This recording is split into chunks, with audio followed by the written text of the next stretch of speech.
ये कहानी है इक्के नाम के लड़के की, जिसे कि एकेडमी में वर्स्ट लूजर के नाम से जाना जाता है। उसे बचपन से ही उसकी फैमिली एक जानवर की तरह ट्रीट किया करती थी, क्योंकि उसके पास ना के बराबर मैजिक है और वो उसे अपनी फैमिली के नाम पर धब्बा समझते हैं, जिसकी वजह से उसे हमेशा ही अपने कमरे में बंद रखा जाता था। ना ही उसे किसी से मिलने दिया जाता था, ना ही वो अपने घर के किसी फंक्शन में जा सकता था। इन सब से परेशान होकर एक दिन वो घर छोड़ के चला जाता है, पर उस दिन तूफान इतना ज्यादा तेज था कि वो रास्ता ही भूल जाता है और अब वो हार मान के बस अपनी मौत का इंतजार कर रहा था। पर उसे इस बात का भी गुस्सा है कि उसकी इतनी घटिया जिंदगी इसी तरह से खत्म हो जाएगी। तभी उसके सामने दुनिया का सबसे ग्रेटेस्ट समुराई आता है, जिसकी बातों की वजह से ही वो अभी तक जिंदा है। और चाहे उसके पास मैजिक ना हो, उसने ठान लिया है कि वो सभी को हराकर 7 स्टार फेस्टिवल टूर्नामेंट में हिस्सा लेगा, जहाँ की कंट्री के सबसे स्ट्रॉन्गेस्ट स्टूडेंट्स लड़ते हैं खुद को नंबर 1 साबित करने के लिए। इके अपनी ट्रेनिंग खत्म करके अपने रूम में जाता है, लेकिन वहाँ उसे एक सेक्सी लड़की दिखती है जो कि दरवाजा लॉक करना भूल गई थी। ये असल में प्रिंसेस स्टेला वर्मिलियन है, जो कि अभी अभी जापान के स्कूल में एनरोल हुई है। प्लीज चिल्लाना मत, मैं अभी इसके बारे में कुछ करता हूँ। और वो अपने भी कपड़े ऊपर करके बोलता है, लो अब हमारा हिसाब बराबर हो गया। उसे ऐसा करता देख के स्टेला चिल्ला उठती है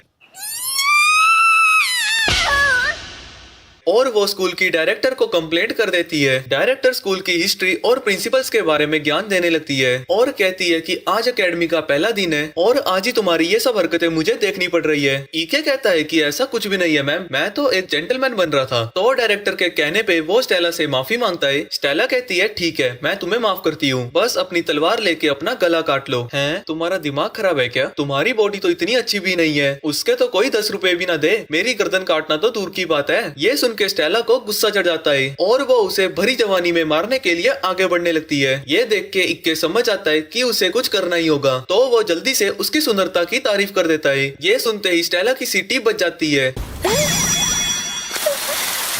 और वो शर्माने लगती है, लेकिन डायरेक्टर आके उनके रोमांस में भंग डाल देती है और वो कहती है कि अब से तुम दोनों रूममेट्स हो। और उन्होंने स्ट्रॉन्गेस्ट जो कि स्टेला है और वीकेस्ट जो कि इके है एक साथ रूम में डाल दिए हैं ताकि बैलेंस बना रहे। लेकिन स्टेला इस छिछोरे लड़के के साथ नहीं रहना चाहती थी जिसकी जवानी फूट फूट के बाहर आ रही हो, पर फिर भी वो डायरेक्टर के कहने पे उसके साथ रहने को तैयार हो जाती है। पर वो उसके लिए 3 शर्तें रखती है। पहली शर्त, तुम मुझसे कभी बात नहीं करोगे। दूसरी, तुम कमरे के अंदर अपनी आंखें नहीं खोलोगे। और तीसरी, तुम कमरे के अंदर सांस नहीं लोगे। अबे भूतनी की, कम से कम मुझे सांस तो लेने दे। नहीं नहीं, बिल्कुल नहीं, तुम मेरी खुशबू को सूंघना चाहते हो। इसके बाद वो दोनों आपस में झगड़ने लगते हैं। तो डायरेक्टर उन्हें एक सोल्यूशन बताती है कि वो मॉक बैटल करके इसका सोल्यूशन निकाल सकते हैं, जिसके लिए वो दोनों ही मान जाते हैं। और स्टेला शर्त रखती है कि जो भी इस लड़ाई को हारेगा वो सामने वाली की जिंदगी भर गुलामी करेगा, जिसके लिए इके मान जाता है। इसके बाद वो दोनों अरीना में पहुंच जाते हैं। इके अपनी स्वॉर्ड इन तेत्सु को समन करता है, वहीं स्टेला अपने फ्लेमिंग लवैन को समन करती है। मैच शुरू होते ही स्टेला उसके ऊपर हमला करने जाती है, पर इके उसे डॉज कर लेता है, जिसके बाद वो इके पे हमला करना जारी रखती है। लेकिन वो उसके हर अटैक को ब्लॉक कर रहा था और बच रहा था। वो चाहे जितने भी हमले कर रही थी, इके उसके हर हमले को रोक देता था या तो डॉज कर लेता था। और वो स्टेला से कहता है कि मैं देख सकता हूँ कि तुमने अपनी स्किल्स पे कितनी मेहनत की है। ये सुन के स्टेला शॉक हो जाती है, पर कहती है कि वो कभी भी उसके स्वॉर्ड स्टाइल को नहीं हरा पाएगा। पर इके उसके इस स्वॉर्ड टेक्निक से उस पर हमला करता है। इके कहता है कि बचपन से ही उसे कोई भी कुछ सिखाने को तैयार नहीं था, तो उसे सब कुछ खुद ही सीखना पड़ा। इसी वजह से वो किसी भी चीज को बहुत जल्दी सीख पाता है। अब ये उसकी सीक्रेट टेक्निक बन चुकी है, ब्लेड स्टील, जिससे वो किसी भी टेक्निक को एक बार ही देख के सीख सकता है। इके का अटैक फाइनली उसके ऊपर लैंड होता है, लेकिन स्टेला अपने मैजिक को यूज करके अपनी बॉडी को डिफेंड कर लेती है। इसके बाद वो अपनी सारी मैजिकल पावर को इकट्ठा करती है और इके के ऊपर एक पावरफुल हमला कर देती है। लेकिन सभी ये देख के हैरान हो जाते हैं कि इके उस मैजिक का यूज करता है जो कि उसने खुद इजाद किया था, और वो उसके सारे हमलों को डॉज करता हुआ उसे हराने में कामयाब हो जाता है। लेकिन इसके बाद वो भी बेहोश हो जाता है। इसके कुछ घंटों बाद स्टेला का हालचाल पूछने वहाँ डायरेक्टर आती है। वो कहती है कि ये पहली बार था कि वो किसी से हारी थी, और वो पूछती है कि इके का रैंक एफ किस हिसाब से है। डायरेक्टर बताती है कि किसी की भी रैंक उसकी ओवरऑल एबिलिटीज के हिसाब पे होता है, ना कि सिर्फ उनकी फाइटिंग कैपेबिलिटीज के हिसाब से।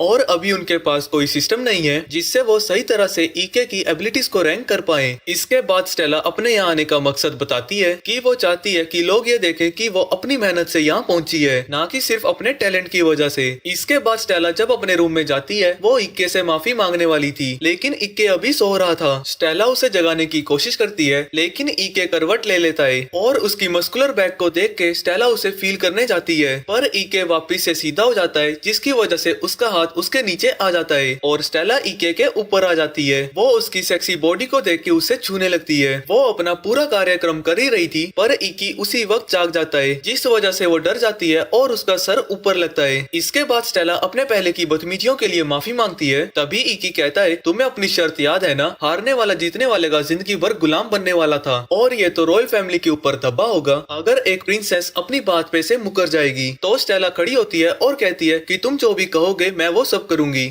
समझ रहे हो? समझ रहे हो आप?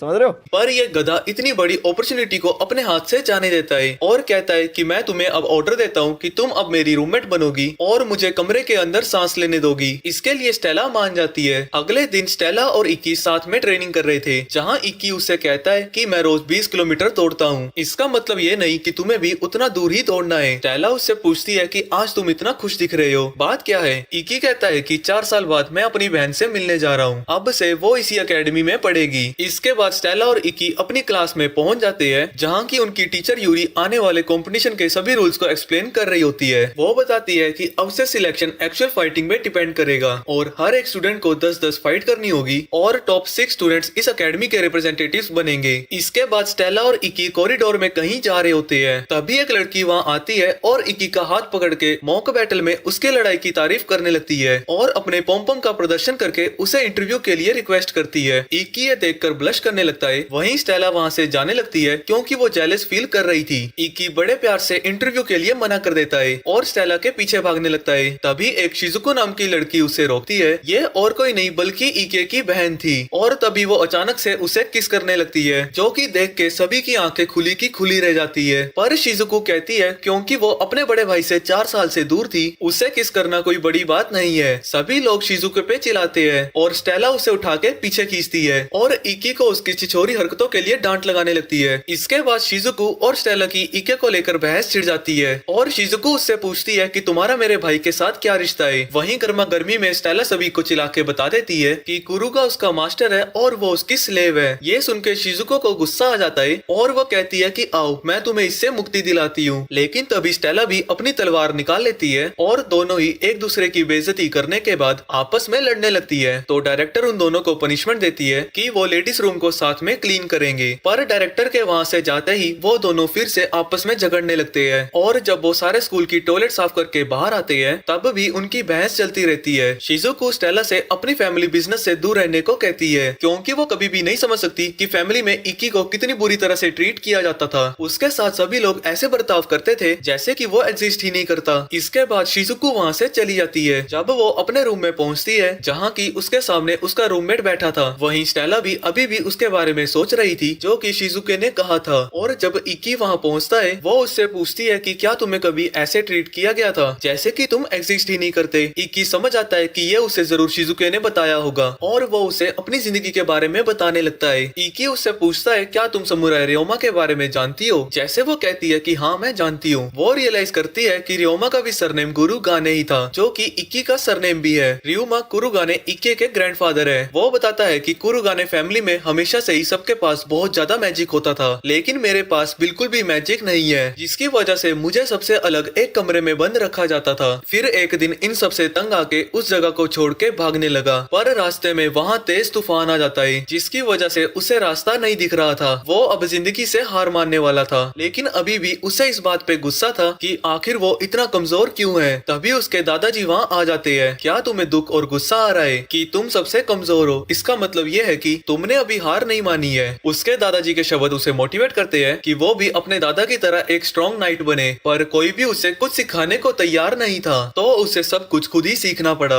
उसके बाद एक दिन उसे एकेडमी में एक्सेप्ट कर लिया गया, लेकिन उसकी फैमिली को ये बात पसंद नहीं आई, तो वो स्कूल पे प्रेशर बनाने लगे ताकि वो उसे फेल कर दे। वहीं रात को स्टेला खाना बना रही थी, तभी वो देखती है कि इक्की नहा रहा है, तो वो अचानक से ही बाथरूम में पहुंच जाती है, जिसे देख के इक्की डर जाता है। पर स्टेला कहती है क्योंकि वो एक सर्वेंट है, अपने मास्टर की पीठ साफ करना भी उसका काम है, या तो वो उसे अपना काम करने दे या तो वो उसे यहीं उबाल देगी। तो ना चाहते हुए भी इक्की को मानना पड़ता है। इसके बाद बाथरूम में कुछ चीजें घटती है जो कि आपके लिए और मेरे लिए जानना सही नहीं है। वहीं अगले दिन 7 स्टार फेस्टिवल में स्कूल की तरफ से जाने के लिए वो दोनों कंपटीशन के लिए प्रैक्टिस कर रही है। प्रैक्टिस के बाद स्टेला इक्की को अपने ओपोनेंट मोमो के बारे में बताती है। इक्की स्टेला को मोमो के बारे में और भी चीजें बताने लगता है, पर वो मना कर देती है क्योंकि ये लड़ाई असली दुनिया की लड़ाइयों के लिए एक प्रैक्टिस है। इसके बाद इक्की सोच में पड़ जाता है कि आखिर वो बाथरूम में बेहोश होकर क्यों उठा था और उसके आसपास इतना सारा शैम्पू क्यों गिरा हुआ था। इसके बाद इक्की वहाँ से जाने लगता है, लेकिन स्टेला उसे रोकती है और वो उससे झिझक के और शर्माते हुए डेट के लिए पूछने वाली थी। लेकिन इससे पहले कि वो पूछती, इक्के को उसकी बहन का मैसेज आता है और वो उसे कल साथ में शॉपिंग पे जाने के लिए पूछती है, जिसके लिए इक्की हाँ करके मैसेज कर देता है। वहीं बेचारी स्टेला को अपनी आंखों पे यकीन नहीं हो रहा था। वहीं अगले दिन ये दोनों लड़कियां आमने सामने खड़ी थी। शिजुका को ये पसंद नहीं आता कि स्टेला उसके भाई के साथ आई थी, पर स्टेला कहती है कि मेरे यहाँ आने से इक्की को कोई तकलीफ नहीं है, और वो फिर से एक दूसरे से बहस करने लगते हैं। वहीं एलिस खुद को इक्की से इंट्रोड्यूस कराता है, जिसके बाद वो सभी शॉपिंग के लिए निकल जाते हैं। तभी सिक्योरिटी रूम में कुछ लोग आ जाते हैं और वहाँ पे कब्जा कर लेते हैं, और कुछ लोग बंदूकों के साथ मॉल में घुसने लगते हैं। वहीं जब इक्की और एलिस बाथरूम में होते हैं, इक्की को बाहर से फुटस्टेप्स की आवाज आती है। तभी बाहर से एक बंदा दरवाजा तोड़ देता है और वो पूरी गन बाथरूम के अंदर खाली कर देता है। लेकिन तभी वो दोनों एलिस के शैडो डायमेंशन से बाहर आते हैं। उन्हें अभी बिल्कुल नहीं पता कि यहाँ हो क्या रहा है। तो एलिस अपनी तलवार निकालता है, जिससे कि वो पोर्टल बना सकता है, और इसकी मदद से वो छुप के कहीं भी जा सकते हैं। वो सिक्योरिटी रूम में सिक्योरिटी गार्ड्स को बंधा हुआ देखते हैं। तभी इके डायरेक्टर को कॉल करता है और अपने वेपन्स को यूज करने की परमिशन मांगता है। डायरेक्टर उन्हें परमिशन दे देती है, पर वो उन्हें वार्न भी करती है कि वो सभी गुंडे वहाँ सिर्फ पैसे चुराने नहीं गए हैं। उन सभी ने कई सारे लोगों को होस्टेज बना के रखा था, जहाँ की शिजुको स्टेला को एक प्लान बताती है। पर उसी वक्त एक गुंडा एक औरत को जोर से मारता है। ये देख के उसका बेटा अपनी माँ को डिफेंड करने जाता है, पर वो उसे भी लात मारता है और उसे जान से मारने वाला था कि स्टेला उठ खड़ी होती है और वो अपने फायर ड्रैगन से सभी बुलेट्स को पिघला देती है। वो स्टेला के ऊपर गोलियां चलाने लगता है, लेकिन इन गोलियों से स्टेला का कुछ भी नहीं होता। तभी उन सभी का लीडर वहाँ पहुँच जाता है और कहता है कि मुझे प्रिंसेस वोमिलियो से मिलकर काफी खुशी हुई। वो उस बंदे पे गुस्सा करने लगता है क्योंकि वो एक बच्चे को नुकसान पहुंचाने जा रहा था, क्योंकि एक बच्चे की सभी बदतमीजियों की जिम्मेदारी उसके माँ बाप की होती है। तो वो उसकी माँ के सर पे गन रख के उसे मारने वाला था। तभी स्टेला अपनी स्वॉर्ड से उस पर हमला करने आती है, लेकिन ये सब उस लीडर का प्लान था। वो अपनी जजमेंट ड्रिंक का यूज करके उसकी सारी ताकत को एब्जॉर्ब करने लगता है और फिर उसी की ताकतों से उस पर हमला कर देता है। वो जानता है कि स्टेला उसे नहीं हरा सकती है, तो वो उससे कहता है कि मैं तुम्हें उसकी जान बचाने का एक और मौका देता हूँ, तुम्हें बस अपने सभी कपड़े उतार के झुक के मुझसे माफी मांगनी होगी। ये सुन के इक्के वहाँ आने ही वाला था कि एलिस उसे रोक लेता है, क्योंकि इससे उन सभी होस्टेजेस की जान खतरे में आ जाती। इसके बाद स्टेला अपने कपड़े उतारना शुरू कर देती है। लीडर कहता है कि अभी तो तुमने मेन चीज उतारी ही नहीं। वहीं ये सब देख के इक्के खुद को नहीं रोक पाता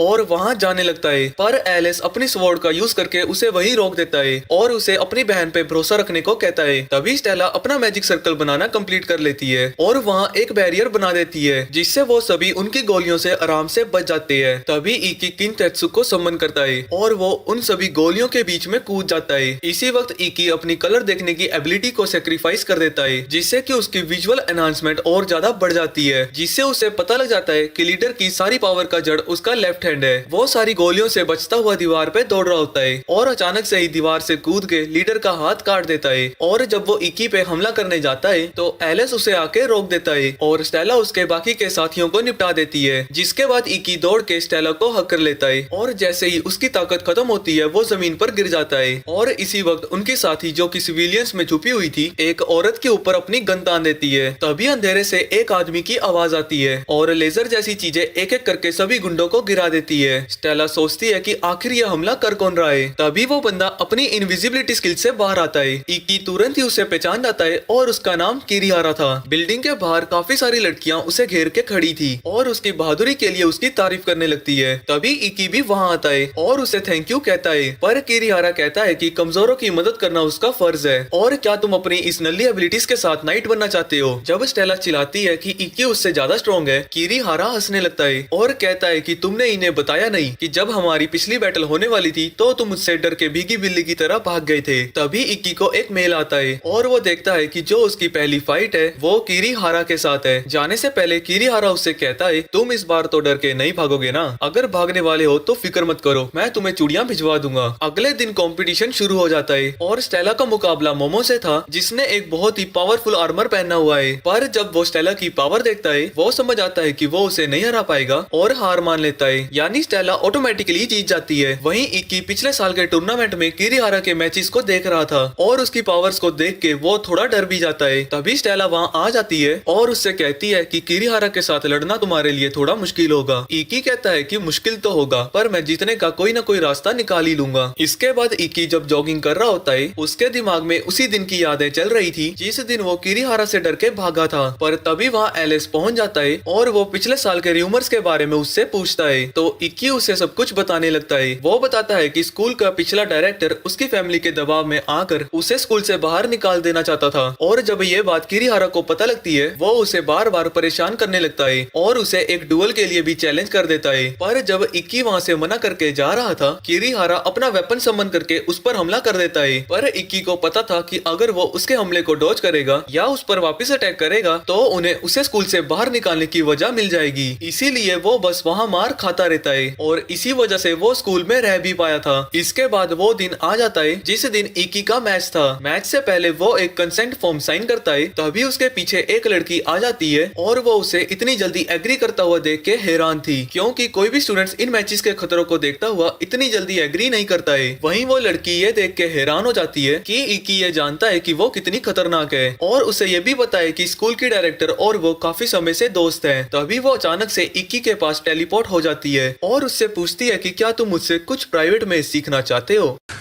तू समझा? हाँ। नहीं, तू समझा नहीं।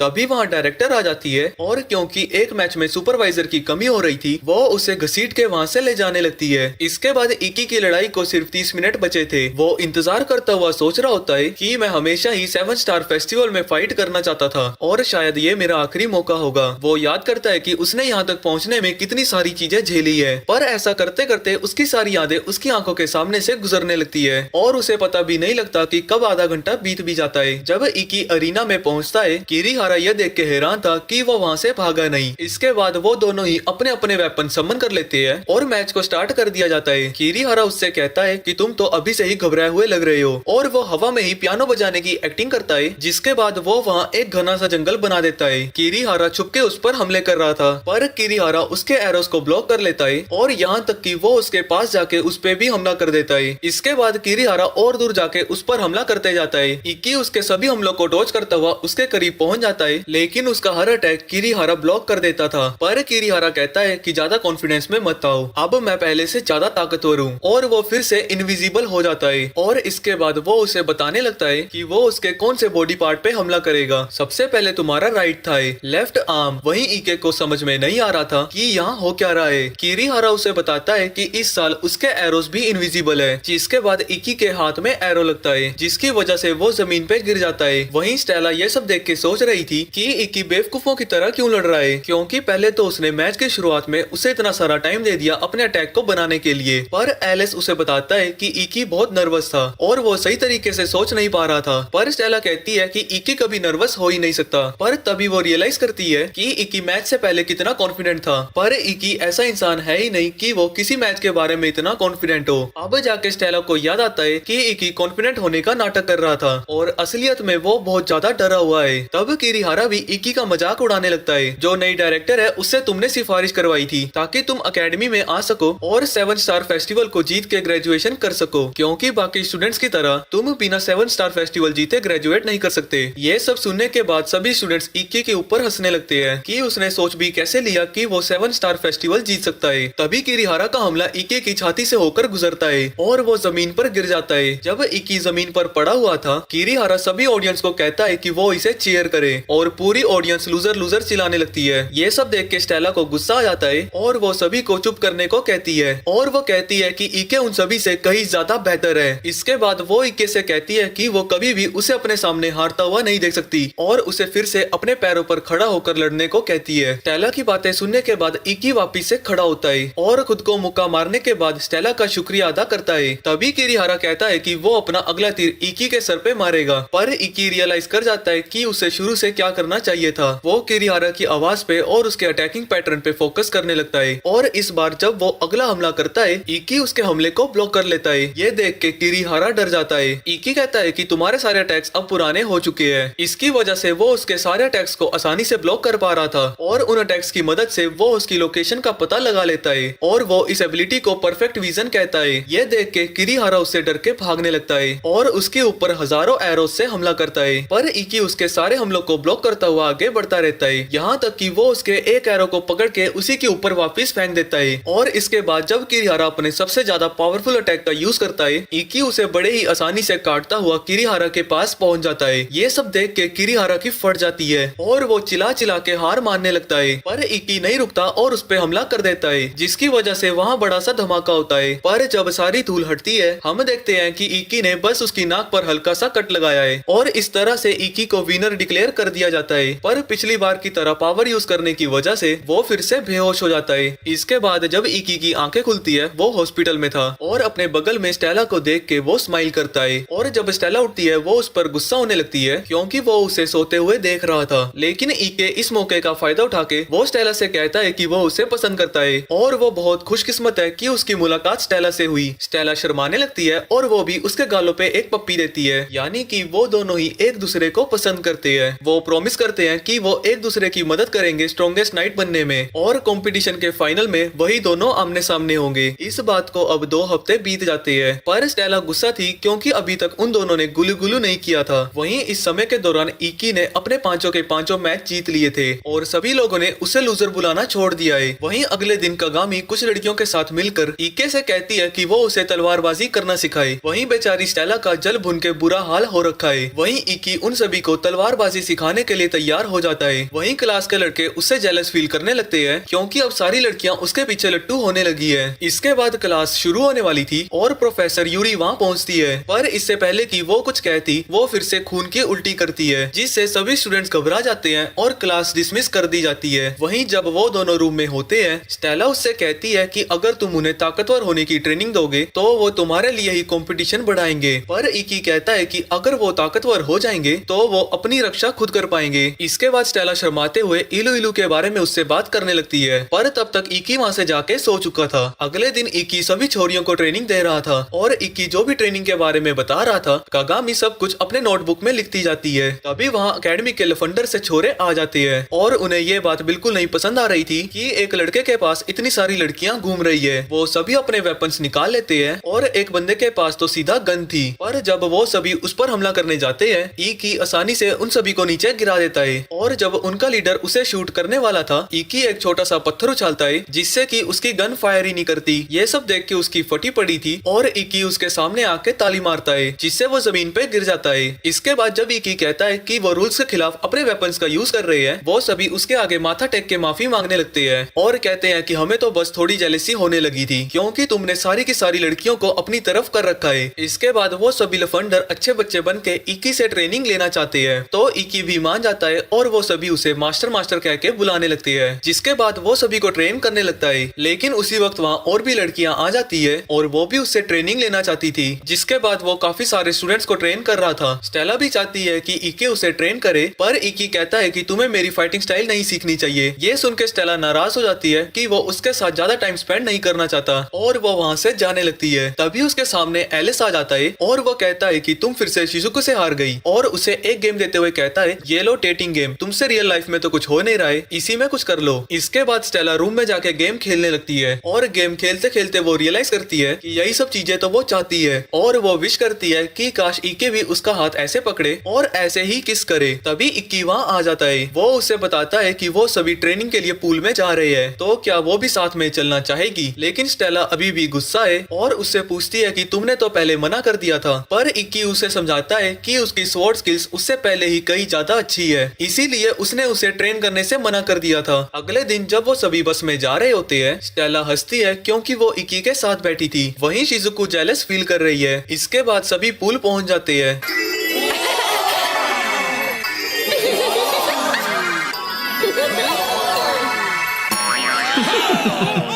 वहीं सारे हार्मोन से ग्रस्त लड़के सोच रहे होते हैं कि काश हम सारी जिंदगी यहीं रह जाएं। वहीं दूर से एक लड़की उन्हें देख रही थी। इसके बाद इक्की सभी को ट्रेन करने लगता है। वहीं साइड में बैठ के स्टेला अपनी बॉल्स को एक बॉल के ऊपर उछाल रही थी, जिससे कि वो बॉल उछल के उस लड़की के बम पे लग जाती है। इसके बाद स्टेला भी इके के साथ टाइम स्पेंड करना चाहती थी, तो वो भी पानी में चली जाती है। लेकिन तभी वहाँ कागामी आके उससे पूछती है कि उसने इक्की के साथ अभी तक क्या क्या कर लिया है। पर वो पानी से बाहर आने के बाद उससे कहती है कि मैं एक प्रिंसेस हूँ और वो एक आम इंसान है, और इसीलिए मैं उसे बिल्कुल भी पसंद नहीं करती। ये सुनकर कागामी खुश हो जाती है और कहती है कि अगर ऐसा है तो इकी अब से मेरा है। लेकिन तभी स्टेला चिल्लाने लगती है कि इकी बस मेरा है, और वो कागामी के जाल में फंस चुकी थी। पर कागामी कहती है कि वो इस बात को सीक्रेट रखेगी। पर फिर वो उससे पूछने लगती है कि वो हर रात आखिर करते क्या है। पर स्टेला शर्माने लग जाती है और कहती है कि उसने तो अभी तक उसे किस भी नहीं किया। कागामी उस पर चिल्लाती है कि तुम्हें तो कुछ करना चाहिए था। पर वो कहती है कि उसे डर लगता है कि कहीं इकी उसे ठरकी ना समझे। इसके बाद कागामी वहाँ से जाने लगती है ताकि वो इक्की को स्टेला के पास भेज पाए। जब इक्की वहाँ आता है तो स्टेला उससे पूछती है कि मैं कैसी लग रही हूँ। इक्की कहता है कि तुम अच्छी लग रही हो, पर हमें हमारे रिश्ते के बारे में बात करनी चाहिए। लेकिन ये सुनकर स्टेला को लगता है कि उसने ज्यादा जल्दी कर दी और अब इक्की उससे नफरत करता है। जिसके बाद एक लंबी बहस के बाद वो दोनों फिर से अपने प्यार को इजहार करते हैं और वो फाइनली एक दूसरे को किस करते हैं। जब वो बस से बाहर जा रहे थे, उन दोनों का फोन एक ही साथ बजता है और वो देखते हैं कि उन दोनों का अगला ओपोनेंट स्टूडेंट काउंसिल का एक मेंबर है और एक मिस्टीरियस लड़की स्माइल करती है। इकी की ओपोनेंट टोमारो है और स्टेला का ओपोनेंट इकाजुची। अगले दिन इकी और टोमारो का मैच चल रहा था। टोमारो फील्ड के चारों तरफ दौड़ के अपनी स्पीड बढ़ा रही थी और वो साउंड बैरियर को तोड़ती हुई उस पर हमला करने जाती है। वहीं दूसरी तरफ स्टेला का भी मैच शुरू हो चुका है। वो भी अपने ब्लेड को बार बार घुमा के उसकी स्पीड बढ़ा रहा था। इसके बाद वो स्टेला पे हमला करने जाता है और टोमारो इकी को पंच करने जाती है, लेकिन वो उसे डॉज करके पकड़ लेता है और स्टेला उसकी तलवार के टुकड़े टुकड़े कर देती है। और इस तरह से इकी और स्टेला ने दोनों स्टूडेंट काउंसिल के मेंबर्स को हरा दिया था। पर वही पूल वाली लड़की अभी भी उन्हें देख रही है। इसके बाद सभी अपने रूम में जाने लगते हैं। तभी शिजुको इकी से कहती है क्योंकि उसे चोट लगी हुई है, वो रात को उसी के साथ रहना चाहती है उसका ख्याल रखने के लिए। इसके बाद वो दोनों फिर से इकी के लिए लड़ने लगती है। तभी एलिस बताता है कि उनका कोई पीछा कर रहा है। इकी उस लड़की को बाहर आने को कहता है। ये वही लड़की थी जो कि उन्हें पूल में भी देख रही थी। वो लड़की घबरा जाती है और वहाँ से भागने लगती है, पर वो सीधा नदी में गिर जाती है। तो वो सभी उसे हॉस्पिटल ले जाते हैं, जहाँ वो अपनी हरकतों के लिए उनसे माफी मांगती है और खुद को अयाज से अयाज सूजी के नाम से इंट्रोड्यूस करती है। उसका सरनेम इकी को जाना पहचाना लगता है और वो उससे पूछता है क्या तुम काइडो आयुत्सु की बेटी हो? काइडो एक वर्ल्ड फेमस स्वॉर्ड मास्टर है। आई से हाँ कहती है। पर जब इकी पूछता है कि काइडो कैसे है, आई से बताती है कि वो अभी हॉस्पिटल में एडमिट है। पर वो इस बात से खुश है कि इके जैसा स्वॉर्ड्समैन उसके पिता के बारे में जानता है और वो उसका पीछा इसलिए कर रही थी क्योंकि वो चाहती है कि इकी उसे भी ट्रेन करे। इकी उसे ट्रेन करने के लिए मान जाता है। जब इकी आयसे को ट्रेन कर रहा होता है, वो देखता है कि उसके बेसिक्स काफी अच्छे हैं, पर तभी अचानक से वो उसे रोकने को कहता है और उसे बताता है कि उसकी कमजोरी का कारण उसके अपने पिता के स्टाइल को कॉपी करना है, क्योंकि एक मेल और फीमेल की बनावट अलग होती है। वो अपने पिता के स्टाइल को फॉलो करके अच्छी तलवारबाजी नहीं कर सकती। इके कहता है कि मैं जानता हूँ कि इसे कैसे ठीक किया जा सकता है, पर उसे वार्न करता है कि वो फिर दोबारा अपने पिता के स्टाइल को कॉपी नहीं कर पाएगी। पर आयसे उसे सिखाने को कहती है क्योंकि वो भी स्ट्रॉन्गर बनना चाहती है। इकी उसे फाइटिंग स्टांस में खड़ा कर देता है और फिर उसके पैरों को एडजस्ट करने लगता है। पर जैसे ही वो उसके पैरों को छूता है, दोनों लड़कियां जेलस फील करने लगती है। वो उसके पैरों के मसल्स को ठीक करना जारी रखता है। वहीं आयसे को कुछ अलग ही तरह के मजे आ रहे थे और नीचे कहीं से पानी गिर रहा था। और जब सारा मामला शांत होता है, इकी उसे फिर से अटैक करने को कहता है और इस बार वो एक ही झटके में उसके अटैक को ब्लॉक करके उसकी गर्दन पे तलवार रख देती है। वो इकी का शुक्रिया अदा करती है कि उसने इतनी जल्दी उसकी जिंदगी भर की प्रॉब्लम को ठीक कर दिया। वहीं शाम को इकी उससे माफी मांगता है क्योंकि वो उसके पैरों को छू रहा था। पर आयसे कहती है कि कोई बात नहीं, तुम तो बस मेरी मदद कर रहे थे। वहीं अगली सुबह स्टेला के साथ आयसे ट्रेनिंग कर रही थी और इकी उन्हें मॉनिटर कर रहा था। इसके बाद धन्यवाद के तौर पर आयसे उन दोनों को डिनर के लिए लेके जाती है, जहाँ स्टेला ठूस ठूस के खाने लगती है क्योंकि बिल तो पे उसने करना नहीं था। तभी वहाँ कुछ गुंडे आते हैं और आयसे को छेड़ते हुए कहते हैं काफी समय हो गया हमें मिले हुए नहीं। इक्की उन सभी से अपनी हद में रहने को कहता है। तभी वहाँ पे उन सभी का लीडर आता है और वो इक्की से माफी मांग के उसके लिए गिलास में थोड़ी सी ड्रिंक डालता है। पर जब इक्की उसे पीने जाता है, कोराडा उसके सर में बोतल ही तोड़ देता है और कहता है कि एक स्पोर्ट्समैन को हमेशा चौकन्ना रहना चाहिए। वहाँ का कर्मचारी पुलिस को कॉल करने की कोशिश करता है, पर स्टूडेंट काउंसिल की एक मेंबर उसे रोक देती है। इक्की को पीटता हुआ देख के स्टेला को गुस्सा आ जाता है, पर इक्की उसे शांत रहने को कहता है। ये देख के वो सभी गुंडे इक्की का मजाक उड़ाने लगते हैं, पर इसके बावजूद भी वो शांत रहता है। जिसके बाद कोराडो उसके मुंह पे जाके थूक देता है। ये देख के स्टेला उस पर हमला करने ही वाली थी कि इक्की फिर से उसे रोक देता है। इक्की से कोई रिस्पॉन्स मिलता हुआ ना देख के वो सभी वहाँ से चले जाते हैं। उन सभी के जाने के बाद स्टेला इक्की से पूछती है कि वो आखिर उनसे लड़ा क्यों नहीं। इक्की कहता है कि अगर वो उनसे लड़ाई करता तो उसे स्कूल से बाहर निकाल दिया जाता और वो लोग काफी स्ट्रॉन्ग भी थे, तो मैं उन्हें बिना अपने वेपन्स के नहीं हरा सकता था। तभी अचानक से वहाँ एक टिंगू सा लड़का पहुँचता है और वो उन सभी को बताता है कि कोराडो को सभी लोग स्वॉर्ड ईटर के नाम से जानते हैं और वो इक्की की जजमेंट की तारीफ करता है क्योंकि पिछले साल के 7 स्टार फेस्टिवल में कोराडो 8th पोजीशन में था। तभी वो लड़की भी वहाँ आती है और कहती है कि हाँ, तुमने सही किया। अगर तुम वापस उस पर हमला करते तो मेरे पास तुम सभी लोगों को खत्म करने के अलावा कोई चारा नहीं बचता। स्टेला इक्की से पूछती है कि आखिर ये दोनों है कौन। इक्की उसे बताता है कि ये दोनों स्टूडेंट काउंसिल मेंबर्स हैं। इसके बाद वो टिंगू इक्की की चोट को हील कर देता है। इसके बाद जब वो अपने स्कूल में वापस जा रहे थे, अचानक से ही उन दोनों का फोन बजता है और अगला मैच इक्की का आइसे के साथ है। इसके बाद आइसे उन सभी के साथ ट्रेनिंग करना बंद कर देती है और शिजुको कहती है कि ये शायद उसके लिए बेहतर ही होगा। शाम को एलिस इक्की से कहता है कि आइसे का कोई चांस नहीं है कि वो इक्की से जीत जाए, तो ऐसा हो सकता है कि वो मैच से पहले कोई चाल चले। इक्की उसकी समझदारी की तारीफ करता है और उसे आइसे का मैसेज दिखाता है जिसमें वो उसे मिलने को बुला रही है। रात को इक्की छत पे आइसे से मिलने जाता है। आइसे उससे पूछती है कि वो क्या करेगा अगर उसका मैच एक बहुत ही ज्यादा स्ट्रॉन्ग ओपोनेंट से होता है। तो इक्की कहता है कि वो एक फेयर फाइट में अपनी पूरी जान लगा देगा जीतने के लिए, और आइसे कहती है कि तुम्हारा पता नहीं, पर मैं जीतने के लिए कुछ भी कर सकती हूँ, और वो अपने पीछे की बाउंड्री को काट के नीचे गिरने लगती है। तभी इक्की अपनी फुल स्पीड से भागता है और बिल्डिंग पे दौड़ता हुआ आइसे को पकड़ लेता है। जिसके बाद वो बिल्डिंग में लात मार के खुद को वहाँ से पुश करके पानी में घेर लेता है। आइसे रियलाइज कर लेती है कि इक्की ने अपने सीक्रेट मूव का यूज कर लिया है, और अब जाके इक्की को समझ में आता है कि ये सब कुछ आइसे की चाल थी, क्योंकि वो अपने तोशरा टेक्निक का यूज एक दिन में सिर्फ एक बार ही कर सकता है और उनका मैच 10 घंटे में शुरू होने वाला है। इक्की उससे पूछता है कि तुम्हारे लिए आखिर जीतना इतना इम्पोर्टेंट क्यों है, पर आइसे बिना जवाब दिए वहाँ से चली जाती है। इक्की उसे रोकने की कोशिश करता है, पर क्योंकि उसकी सारी एनर्जी खत्म हो गई थी वो गिर जाता है। वहीं रूम में स्टेला थोड़े अश्लील से सपने देख रही थी। तभी वहाँ इक्की आकर उस पे गिर जाता है। पहले तो उसे लगता है कि वो सपना ही देख रही है, लेकिन जब वो देखती है कि उसे सांस लेने में इतनी ज्यादा दिक्कत हो रही है, वो उसे हॉस्पिटल लेके जाती है। कुछ टाइम बाद हॉस्पिटल में इक्की डर के उठता है कि कहीं उसने अपने मैच का टाइम मिस तो नहीं कर दिया, पर अभी भी मैच में 4 घंटे बाकी थे। तभी वहाँ डायरेक्टर आती है और इक्की कन्फेस करता है कि जो बिल्डिंग में डैमेज हुआ था उसकी वजह वही है, पर डायरेक्टर उसे आइसे के बारे में सच्चाई बताने लगती है। 2 साल पहले एक डुअल हारने के बाद आइसे के फादर को हॉस्पिटल में भर्ती किया गया था, और जिस बंदे से उनका डुअल था वो था स्वॉर्ड ईटर। पर डुअल की शर्त के हिसाब से स्वॉर्ड ईटर उनके डोजो का ओनर बन गया, और उस समय से ही आइसे के फादर कोमा में है। आइसे जब अपने फादर को देख रही थी, वो याद करती है कि उसके फादर ने कहा था कि वो अपने ओपोनेंट से हमेशा फेयर फाइट करे और हमेशा अपनी तलवारबाजी पे गर्व रखे। पर जिस तरह से स्वॉर्ड ईटर ने उसे धक्के मार के डोजो से बाहर निकाला था, उस दिन से ही उसके अंदर बहुत ज्यादा गुस्सा भरा हुआ है। उसी वक्त उसके फादर कहते हैं मुझे माफ कर दो। आइसे उनका हाथ पकड़ती है और प्रॉमिस करती है कि वो सब कुछ वापस ले लेगी। डायरेक्टर के ऑफिस के बाहर इक्की अभी भी आइसे से लड़ना चाहता था। इसके बाद लड़ाई का समय हो जाता है और इक्की और आइसे अपने अपने गेट से बाहर आते हैं। इसके बाद दोनों ही अपने वेपन्स को समन करते हैं। मैच के शुरू होते ही इक्की उसके ऊपर हमला करने जाता है, पर इससे पहले कि वो कुछ कर पाता, अचानक से ही उसके शरीर में 5 कट्स आ जाते हैं, और जब वो खड़ा होता है एक और स्लैश उसकी पीठ पे लगता है, लेकिन फिर भी वो किसी तरह खड़ा होता है और उसकी तलवार के अटैक्स को ब्लॉक करके वापस से पीछे आ जाता है। इक्की समझ जाता है कि आइसे ने जरूर लड़ाई से पहले यहाँ ट्रैप्स लगा दिए होंगे और अब वो उन्हें एक्टिवेट कर रही है। वहीं आइसे को वो सारी लोकेशंस पता है जहाँ जहाँ उसने ट्रैप्स लगाए थे, और वो इक्की से कहती है कि वो कहीं उससे बच के नहीं भाग सकता। जब वो इक्की पे हमला कर रही थी, वो ये देख के खुश थी कि कमेंटेटर्स को उसके ट्रैप्स के बारे में नहीं पता चला है। जैसे आइसे उसके ऊपर हमला कर रही थी, इक्की एक और ट्रैप में फंस जाता है और ये स्लैश उसके पूरे हाथ को जख्मी कर देता है। ये देखकर इक्की रियलाइज करता है कि अगर उसका अगला हमला किसी वाइटल ऑर्गन पे हुआ तो उसकी मौत भी हो सकती है। इसके बाद आइसे उसके ऊपर हमला करना जारी रखती है, पर इक्की किसी तरह उसके हमले से बार बार बच रहा था और इक्की भी किसी तरह उस पे हमला करता है, पर वो उसके हमले को ब्लॉक कर देती है और उससे माफी मांगते हुए उसके ऊपर एक पावरफुल हमला करती है। पर जब सारी धूल शांत होती है, वो देखती है कि इक्की ने अपने स्वॉर्ड की हीट से उसके अटैक को ब्लॉक कर दिया था और वो आइसे से कहता है कि वो बिल्कुल वैसी ही इंसान है जैसा कि उसने सोचा था। वहीं मैच से पहले इक्की यूरी के पास गया था और उसने उससे कहा था कि उसे पता है कि आइसे चीट करने वाली है, पर अगर यूरी ऐसा देखे तो वो इस बात को इग्नोर कर दे। जबकि यूरी ने उसे बताया था कि अगर आइसे चीटिंग करते हुए पकड़ी गई तो इक्की ऑटोमेटिकली जीत जाएगा, पर इक्की का कहना था कि आइसे अंदर से बहुत अच्छी है। वहीं इक्की आइसे से कहता है कि वो अपने सारे लेसन्स को इग्नोर करके वो बनना चाहती है जो कि वो नहीं है। इसके बाद इक्की कहता है कि वो अपनी पूरी जी जान लगा देगा उसके प्राइड को वापस लाने के लिए। इसके बाद इक्की उसके ऊपर हमला करने जाता है और इस बार वो आइसे के सारे ट्रैप्स को अपने परफेक्ट विजन की मदद से डॉज करता हुआ जा रहा था। अपने इतना पास आता हुआ देख के आइसे अपने सभी ट्रैप्स को एक ही साथ एक्टिवेट कर देती है, लेकिन इक्की फिर भी उस तक पहुंच जाता है और जब आइसे उसे स्लैश करने जाती है वो उसकी आंखों के सामने से गायब हो जाता है।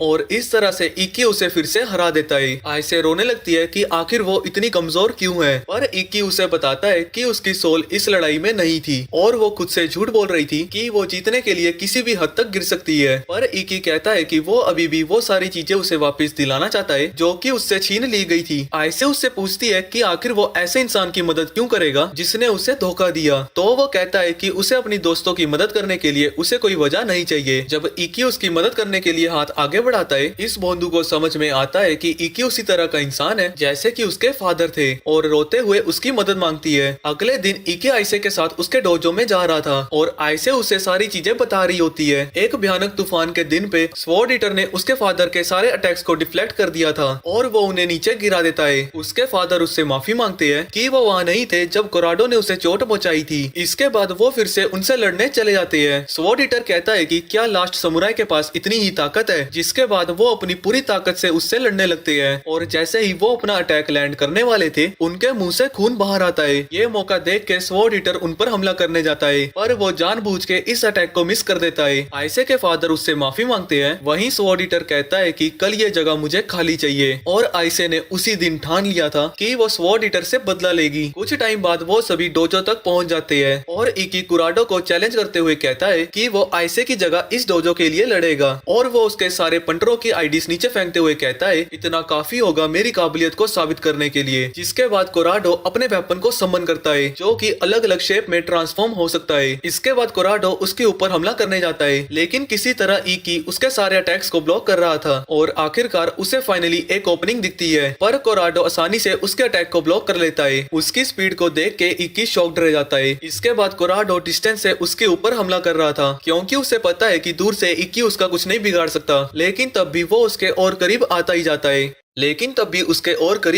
जाता है और जब कोराडो उसके ऊपर पीछे से हमला करने जाता है वो उसे अपनी परफेक्ट विजन की मदद से डॉज कर लेता है और जब इक्की भी उस पर हमला करता है तो स्वॉर्ड ईटर इसे भी एकदम लास्ट मोमेंट में डॉज कर लेता है। जिसके बाद वो फिर से इक्की पे हमला करने जाता है, लेकिन लास्ट मोमेंट में अपने अटैक की डायरेक्शन को चेंज कर लेता है, पर इक्की किसी तरह उसके हमले से बच जाता है और वो समझ आता है कि आखिर कोराडो ऐसा कैसे कर पा रहा है। नॉर्मल ह्यूमंस किसी चीज पे 0.3 सेकंड्स पे रिएक्ट कर पाते हैं और स्टेला और इक्की जैसे लोग ज्यादा से ज्यादा 0.1 सेकंड में, पर कोराडो की रिएक्शन स्पीड 0.05 से भी ज्यादा है और ये कोराडो की स्पेशल एबिलिटी मार्जिनल काउंटर की वजह से था। इसके बाद कोराडो अपनी पूरी तेजी के साथ इक्की पे हमला करता जाता है, जिसे इक्की किसी तरह ब्लॉक तो कर रहा था पर वो ज्यादा देर ऐसा नहीं कर पाता। तभी उसका पैर कहीं फंस जाता है, पर वो असल में उसे एक जानलेवा हमले से बचा लेता है। जिसके बाद कोराडो उसके ऊपर हमला करना जारी रखता है। वहीं उसके लगातार हमला करने की वजह से डरने की जगह वो इसे एंजॉय कर रहा था। उसे सारे हमले ब्लॉक करता हुआ देख के आइसे को अपने फादर की फाइट याद आती है और वो उसे रोकने जा ही रही थी कि स्टेला उसे रोक देती है और कहती है कि वो भी उसे रोकना चाहती है, पर वो कौन होती है इक्की को इतना एंजॉय करते वक्त रोकने वाली। और वो उसे बताती है कि इक्की को सबसे ज्यादा खुशी तब मिलती है जब वो अपने से ज्यादा स्ट्रॉन्ग ओपोनेंट को अपनी पूरी ताकत लगा के हराता है। और वो आइसे से पूछती है कि क्या उसके फादर सच में इस बात को लेकर रिग्रेट फील करते हैं। तब जाके आइसे रियलाइज करती है कि जब उसके फादर ने उसे सॉरी कहा था वो कोराडो को कह रहे थे, क्योंकि वो इस हालत में नहीं थे कि वो उसे एक अच्छी फाइट दे पाए। और अब जाके इस कार्टून को समझ में आता है कि अभी तक वही है जो रास्ते से भटकी हुई थी। तभी स्टेला की नजर कोराडो पे पड़ती है और उसे समझ में आता है, क्योंकि वो इतनी ज्यादा फास्ट मूवमेंट्स करता है, इसकी वजह से उसे थकावट भी सबसे जल्दी होगी। इक्की आइसे से प्रॉमिस करता है कि वो उसके फादर का बदला जरूर लेगा और इक्की उसी टेक्निक से कोराडो पे हमला करने जाता है जो कि एंड में 2 साल पहले आइसे के फादर यूज कर रहे थे, और इस टेक्निक का यूज करके वो कोराडो को हरा देता है। वहीं आइसे को भी समझ नहीं आ रहा था कि इक्की उसके फादर की टेक्निक को कैसे यूज कर सकता है। स्टेला उसे बताती है कि ये उसकी स्किल ब्लेड स्टील का कमाल है। इसके बाद कोराडो इक्की का नाम पूछता है। इक्की के इंट्रोडक्शन के बाद कोराडो वहाँ से जाने लगता है और वो कहता है कि वो अपनी इस बैटल को 7 स्टार फेस्टिवल में खत्म करेंगे। कुछ दिन बाद आइसे ने अपनी चीटिंग के बारे में कमेटी को बता दिया, जिस वजह से उसे सिलेक्शन मैचेस से निकाल दिया गया। तभी उनके पास आइसे का मैसेज आता है कि उसके फादर कोमा से बाहर आ चुके हैं, क्योंकि अब सब कुछ सेटल हो चुका था। स्टेला अपनी छिछोरी हरकतों पे वापस उतर आती है, पर उसी वक्त शिजुको और एलिस पहुंच जाते हैं और इनसे खुद तो कुछ हो नहीं रहा, इन्हें भी कुछ नहीं करने देते। वहीं दूसरी तरफ आइसे अपने फादर से 2 सालों बाद बात कर पा रही थी। अगले कुछ हफ्तों वक्त इक्की अपने सारे ओपोनेंट्स को आसानी से हराए जा रहा था और अपने 12वें मैच के जीतने के बाद उसके ऊपर अनदर वन का टाइटल चिपका दिया जाता है। उसी दिन कुछ देर बाद स्टेला और इक्की वेकेशंस पर जा रहे थे, जो कि उन्हें डायरेक्टर ने एक रिवॉर्ड के तौर पर दिया था, क्योंकि वो अभी तक अपने सारे मैच जीतते हुए आए हैं। पर वो दोनों नोटिस नहीं करते कि वो अपने हाथों के नीचे हंस रही थी। वहीं स्टेला बस खुश है, क्योंकि अब वो दोनों अकेले हैं तो वो सारी अपनी छिछोरी हरकतें कर सकती है। वहीं दूसरी तरफ शिजुको भी मेट्रो में बैठ के कहीं जा रही थी। इसके बाद जब वो अपनी डेस्टिनेशन पे पहुंचते हैं, स्टेला को थोड़ी ठंड लगने लगती है तो इक्की उसे अपनी जैकेट उतार के देने लगता है। वहीं स्टेला बस खुश थी कि वो लवर्स वाली चीजें करने लगे हैं। इसके बाद वो खुलेआम अश्लीलता फैलाने जा ही रही थी, तभी इक्की की नजर सामने कुछ लोगों पर जाती है और जैसे ही वो उन्हें देखता है, उनकी सारी वेकेशन ट्रिप की ऐसी की तैसी हो जाती है। स्टेला स्टूडेंट काउंसिल के फ्लोर साफ कर रही थी, तभी काउंसिल की वाइस प्रेसिडेंट बताती है कि एक बार सिलेक्शन मैचेस खत्म हो जाए तो यहाँ ही उनके सभी रिप्रेजेंटेटिव्स ट्रेनिंग करेंगे और तब तक उन सभी को इस जगह को साफ सुथरा रखना पड़ेगा ट्रेनिंग की प्रेपरेशन के लिए। और ये सोच के स्टेला उदास हो जाती है कि वो गुलू नहीं कर पाएगी। वहीं शिजुको फाइनली अपने पेरेंट्स के घर तक पहुंच चुकी है और ये बहन की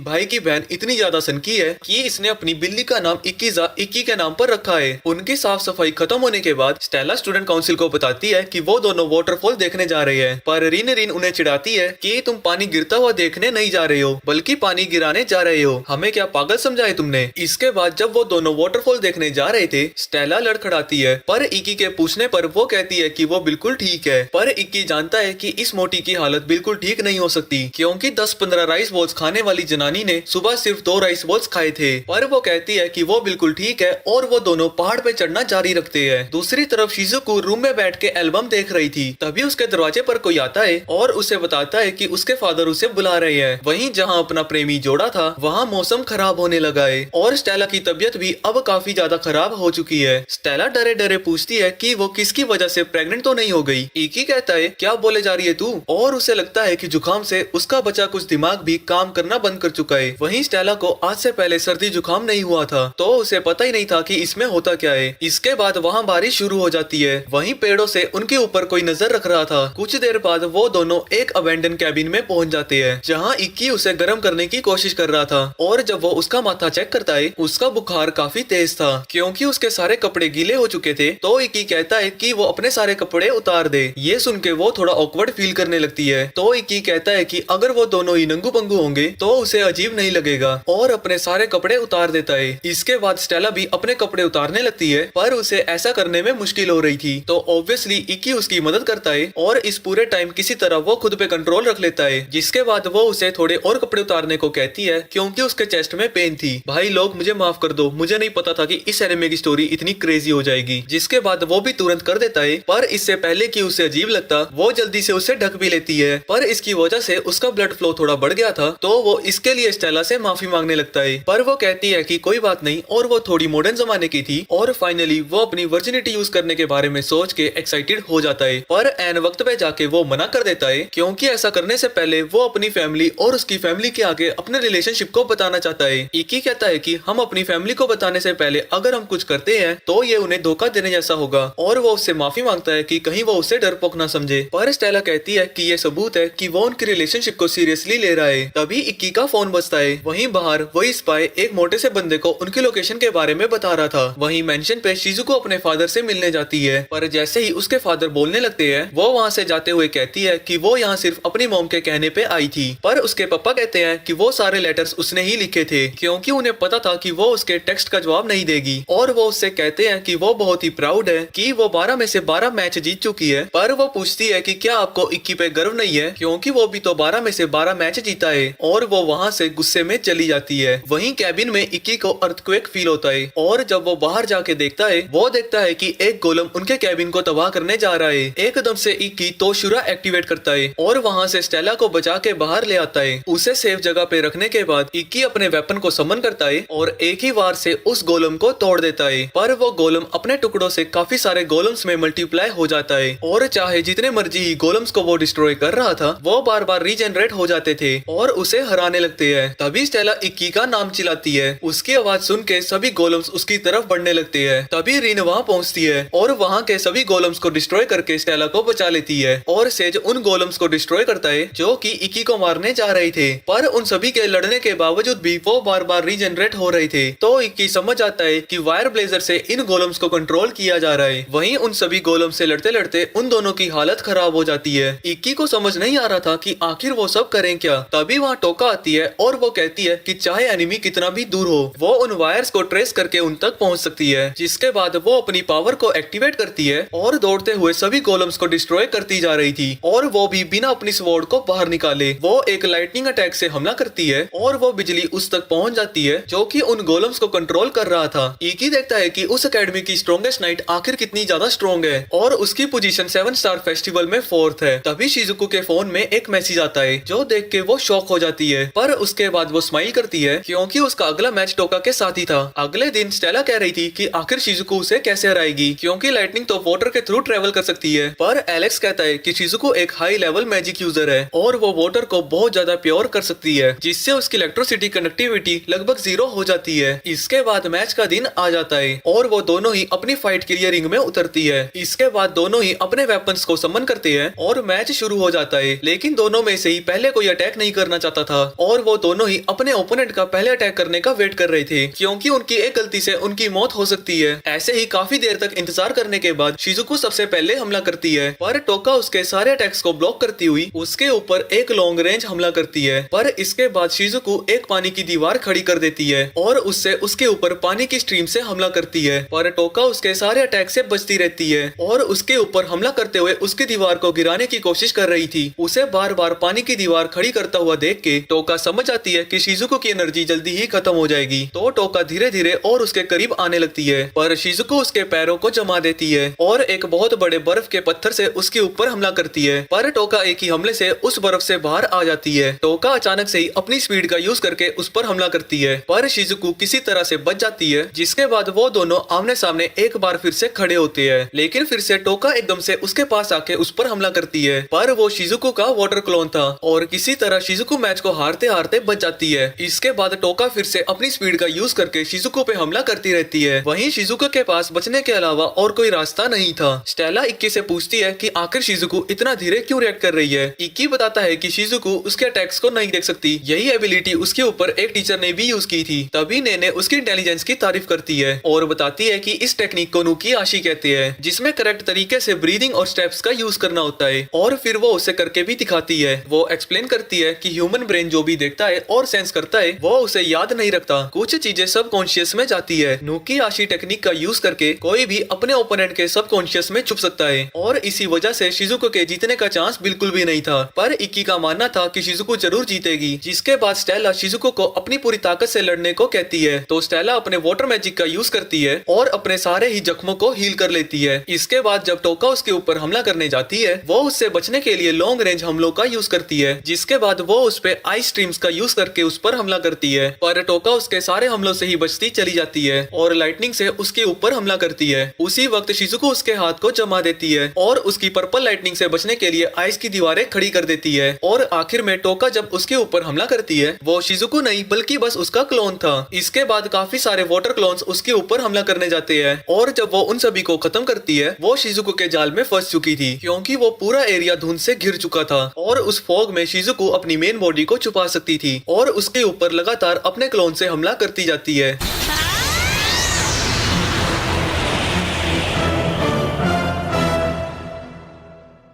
पोटकिरी।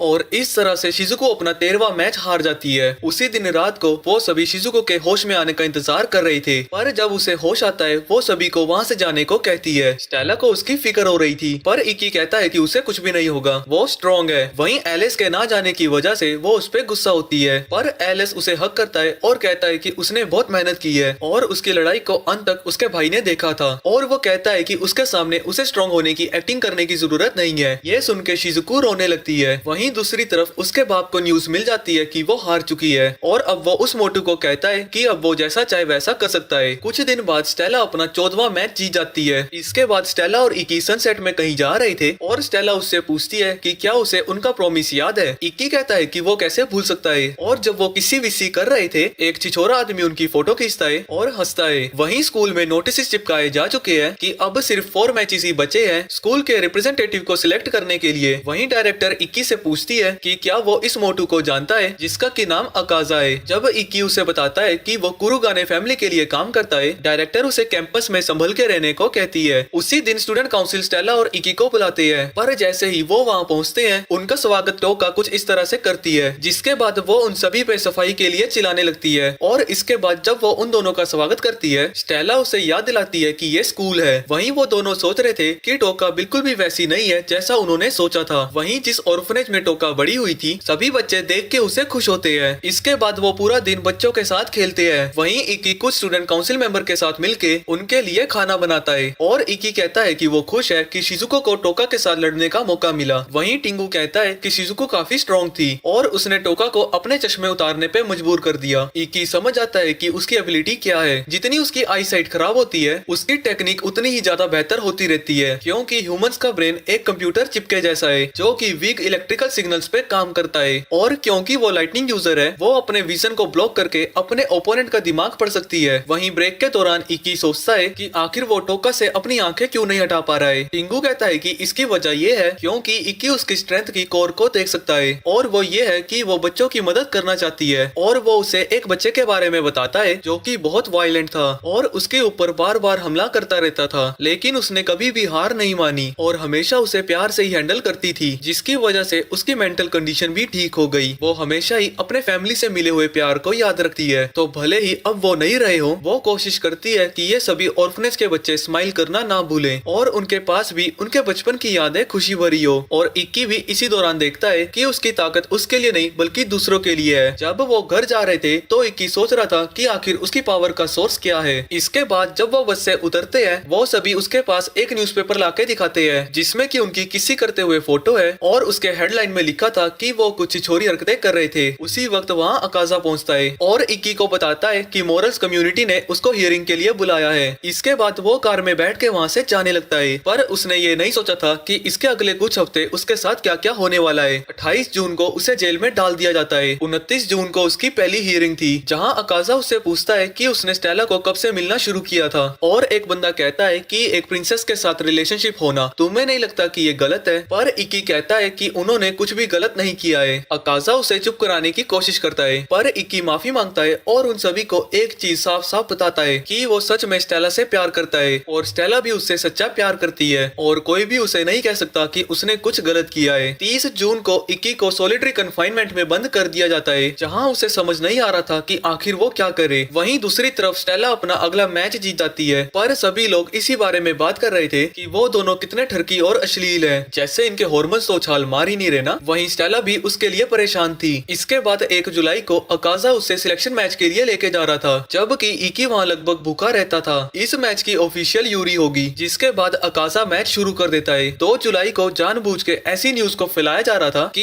इकी बस एक खूंखार मर्डरर है। वहीं स्टेला कहने लगती है कि कहीं ये सब कुछ उसकी गलती तो नहीं है, शायद बेटर होता अगर वो साथ ना होते तो। पर ये सुन के शिजुको उस पर हमला कर देती है और कहती है कि इके इतना सब कुछ इसलिए सह रहा है क्योंकि वो अपने रिलेशन को आगे बढ़ाना बनाना चाहता है। ये सुन के स्टेला को इक्की की बातें याद आती है और शिजुको उसे कायर कह के वहाँ से चली जाती है। और अब स्टेला रियलाइज करती है कि इक्की ये सब कुछ उसी के लिए कर रहा था। 3 जुलाई को वो अपने कुछ बाल काटती है। वहीं 5 जुलाई को इक्की अपना एक और मैच जीत जाता है और ये उसकी 16th लगातार जीत थी। जब कमजोरी की वजह से इक्की गिरता है, यूरी उसे पकड़ लेती है और गार्ड को डिस्ट्रैक्ट करने के लिए खून की उल्टी करती है और वो उसके कपड़ों में कुछ डाल के वहाँ से चली जाती है। अपने सॉलिटरी कन्फाइनमेंट में इक्की देखता है कि उसने क्या रखा था। स्टेला के बालों को देख के उसमें कॉन्फिडेंस फिर से आ जाता है और वो समझ जाता है कि स्टेला अभी भी उनका प्रॉमिस नहीं भूली है। उस दिन वो अपने फादर से मिलने की रिक्वेस्ट करता है, जो कि उस ब्रांच के हेड हैं, ताकि वो अपने इनोसेंस को प्रूव कर पाए। अकाजा बिल्कुल भी ऐसा करना नहीं चाहता था, पर डायरेक्टर उसे अप्रूव कर देती है। जिसके बाद इक्की अपने फादर से मिलने जाता है, जहाँ की उसके फादर काफी इम्प्रेस्ड थे कि इक्की इतने सारे स्ट्रॉन्ग ओपोनेंट से जीत रहा था। उसी वक्त इक्की रियलाइज करता है कि वो अभी तक इसीलिए लड़ रहा था ताकि एक दिन उसके फादर उसे रिकॉग्नाइज करे। पर जैसे ही वो सारी चीजें कहता है कि वो गलत है और वो उसे शुरू से ही एक्नॉलेज करता हुआ आया है। पर आगे वो कहता है कि किसी टैलेंटलेस इंसान को कुछ सिखाने से वो कैपेबल तो बन जाता है, लेकिन वो कभी अपनी जिंदगी में साधारण चीजों से ज्यादा अचीव नहीं कर सकता। तो किसी टैलेंटलेस इंसान को स्किल सिखाना किसी यूजलेस इंसान को सिखाने से भी बहुत बदतर होता है। ये सुन के इक्की की सारी उम्मीदें खत्म हो जाती है और उसका फादर कहता है कि जब कोई बिना टैलेंट के कुछ अचीव करता है, इससे सिटीजन्स में भी होप आती है, जिसकी वजह से जो उनके पास होता है वो उन चीजों से संतुष्ट नहीं होते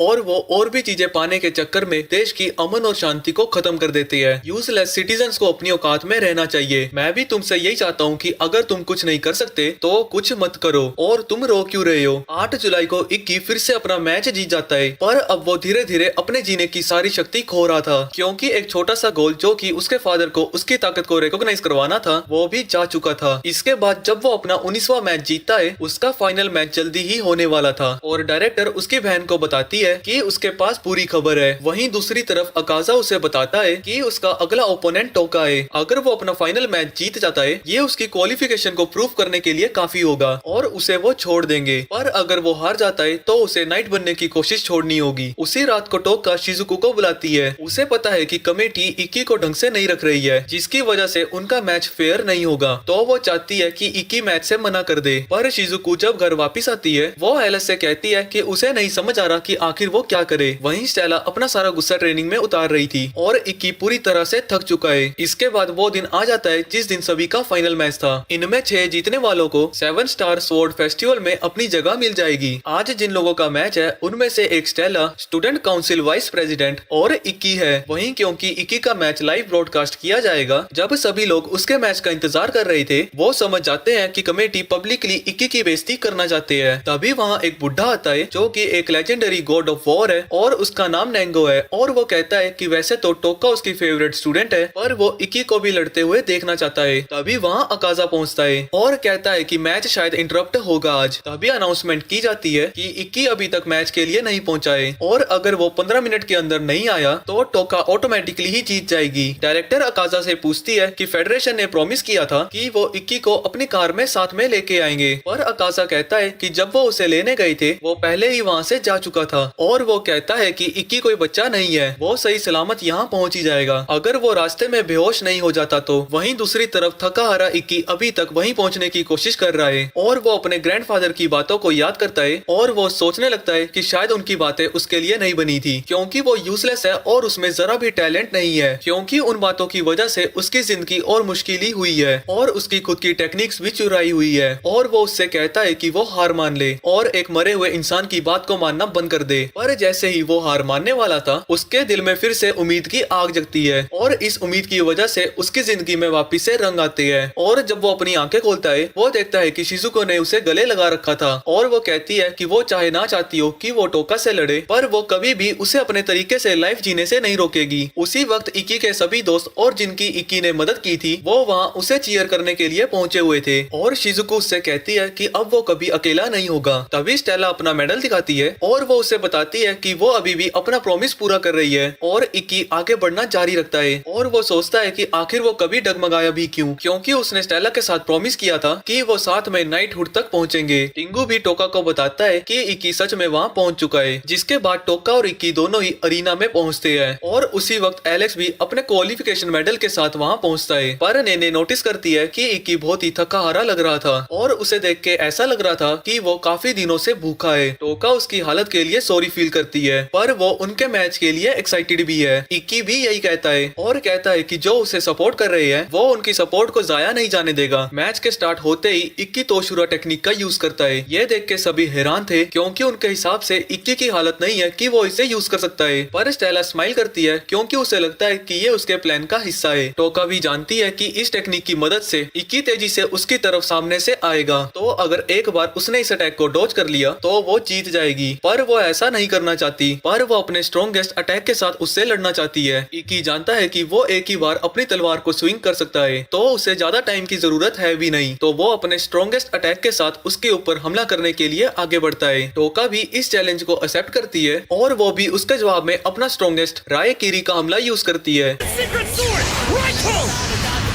I knew from the beginning that she's strong, and I don't have her power. Hey, kitty! Use it all!